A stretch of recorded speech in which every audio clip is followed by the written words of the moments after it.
அனைவருக்கும் வணக்கம். நான் ஜோதிடர் சசீந்திரன் பேசுறேன். மீன லக்னத்தில ரேவதி நட்சத்திரத்தில லக்கண புள்ளி உங்களுக்கு அமைஞ்சிருந்தா, உங்கள வாழ்நாள் முழுவதும் ஆட்சி பண்ற கிரகம் குரு. நீங்க குருவோட ஆதிக்கத்தில தான் பொறந்திருப்பீங்க. நீங்க குரு மாதிரி.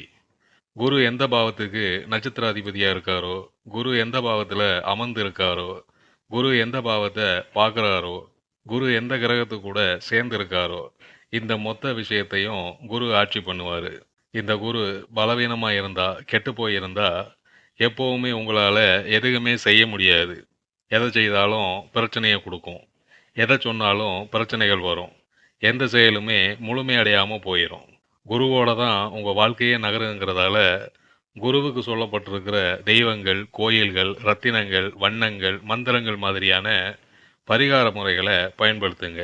உங்க மனமும், புத்தியும் தெளிவா இயங்கும். நீங்க பலமா இருப்பீங்க.